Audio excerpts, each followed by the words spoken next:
নমস্কাৰ বন্ধু বান্ধৱীসকল, পুনৰ এবাৰ স্বাগতম জনাইছোঁ আন এটি জব ইনফৰ্মেটিভ ভিডিঅ'লৈ। লৈ আহিছোঁ আন এটি ইনফৰ্মেশ্যন আৰু এডভাৰটাইজমেণ্টটো আহিছে NF ৰেলৱেৰ পৰা। টোটেল 19টা পদৰ বাবে তেওঁলোকে এডভাৰটাইজমেণ্ট কৰিছে। গতিকে ভিডিঅ'টো শেষলৈ চাওক, গম পাব কি পষ্টৰ বাবে আবেদন বিচাৰিছে তেওঁলোকে, কোৱালিফিকেশ্যন কি হ'ব লাগিব, চেলাৰী কিমান দিব তথা এজ লিমিট কিমান, কেনেকৈ এপ্লাই কৰিব লাগিব, গোটেই কথাখিনি ভিডিঅ'টো ডিছকাছ কৰিম। ইনফৰ্মেটিভ যেন পালে লাইক আৰু শ্বেয়াৰ কৰিবলৈ নাপাহৰিব। চেনেলটো যদি এতিয়ালৈ ছাবস্ক্ৰাইব কৰা নাই তেনেহ'লে সকলো ধৰণৰ চাকৰিৰ বাবে চেনেলটো আজিয়ে ছাবস্ক্ৰাইব কৰিব। এতিয়া পলম নকৰি আমি ডিটেইল এডভাৰটাইজমেণ্টটো চাই লৈছোঁ।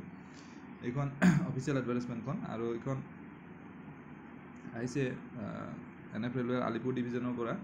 তাত টোটেল 19টা টিচাৰ পদৰ বাবে এডভাৰটাইজমেণ্ট কৰিছে আৰু টিচাৰ পদত PGT আছে, biology, history, computer science, Hindi, political science, Bengali.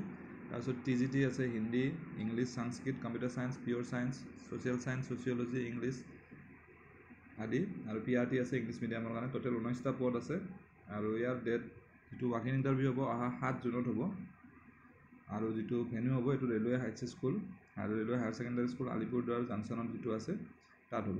আৰু ইয়াত চেলাৰী হিচাপে PGTৰ বাবে দিব 27,500 টকা, ট্ৰেইন গ্ৰেজুৱেট টিচাৰ TGTৰ বাবে দিব 26,250 টকা আৰু প্ৰাইমেৰী টিচাৰৰ বাবে 21,250 টকাকৈ দিব প্ৰতিমাহে। আৰু PGTৰ বাবে মাষ্টাৰ ডিগ্ৰী লাগিব, যিটো ছাবজেক্টত এপ্লাই কৰিব সেইটো ছাবজেক্টত।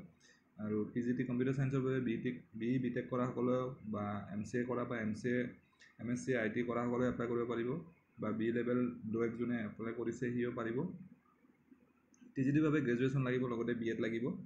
আৰু যিটো PRT আছে PRTৰ বাবে হায়াৰ ছেকেণ্ডাৰী পাছ লগতে BEd বা DLEd যিটো আছে সেইটো হ'ব লাগিব।